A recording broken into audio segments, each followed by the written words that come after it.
Namaskar and Salam Sujatra. My name is Dr. Rahul Mishra. I'm a senior lecturer at the Asia Europe Institute, University of Malaya.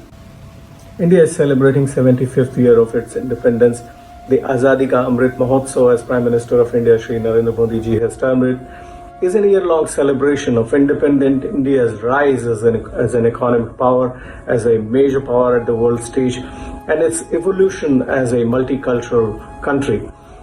Next year is important for both India and Malaysia-India ties, as India will be celebrating 75th year of its independence, and India and Malaysia will be completing 65 years of their strong diplomatic ties.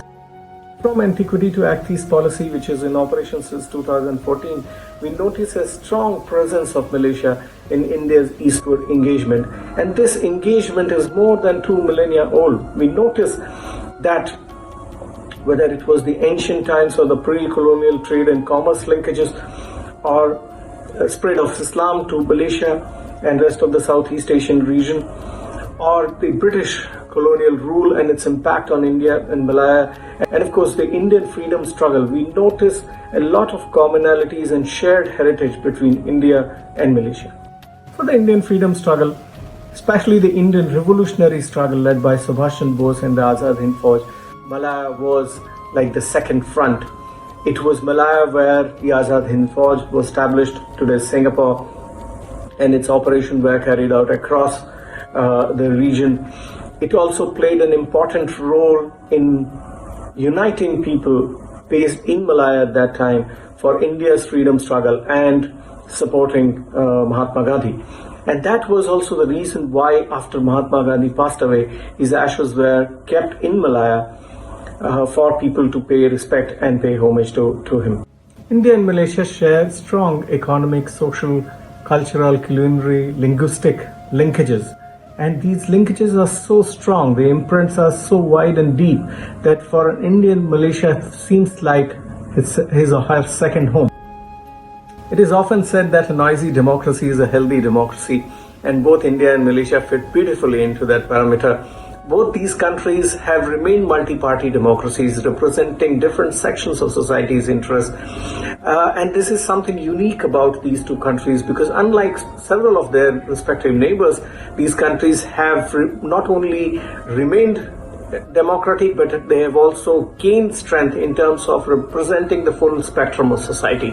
And that is something that we have to always acknowledge. Our multi-ethnic, multilingual, multi-religious social fabric make us unique in our respective regions, and also shapes our foreign and domestic policy approaches as well as our economic approaches. A large section of our population depends on the MSME sector and the agriculture sector, and therefore it is important for the governments to make sure that the people who are involved in these sectors are taken care of. So state support and intervention is necessary, and that also drives India and Malaysia closer in terms of understanding a more welfare-centric economic approach, and an approach that leads to more bilateral cooperation. Our rich foreign policy legacy tells us that both India and Malaysia have been very strong advocates of practicing free and independent foreign policy. We do not want to get involved in any kind of power politics and want to steer clear of any superpower rivalry, and that drives India and Malaysia closer. Both India and Malaysia have been very strongly involved in making sure that the world, and this part of the world particularly, remains multipolar and remains free of any superpower bloc politics. We are also conscious of protecting our national interests, and that drives both India and Malaysia closer. Malaysia face vulnerabilities on the territorial front, marked by territorial disputes with their respective neighbors. In the past, leaders and policymakers from both the countries respected this notion, while Malaysia supported India during the 1962 India-China War, and the then Prime Minister Tunku Abdul Rahman, in fact, established what was termed as Save Democracy Fund, and also during the 1965 war, India-Pakistan war. Malaysia always sided with India, while India strongly supported the creation of Malaysian Federation at the cost of worsening ties with Indonesia. Over the past 7 decades, we have more or less abided by this gentlemanly agreement between our founding fathers. Pandit Nehru and Tunku Abdul Rahman. That is, we do not interfere in each other's internal affairs. The strategic importance of Malaysia for India cannot be overstated. As a noted historian K.M. Panikkar had said way back in 1945, that the Gulf of Malacca is like the mouth of a crocodile, with Peninsula of Malaya as its upper jaw and the jetting end of Sumatra as its lower jaw. That notion in India's strategic thinking prevails even today, because 3/4 of India's supplies, especially on oil and gas supplies, come from this part of the world, cross through this part of the world. And for Malaysia as well, India is extremely important because India is a net security provider in the Indian Ocean region. I remember the 2002 episode when Indian Navy escorted the Malaysian ships in the Indian Ocean region and helped them cross and reach up to the Southeast Asia.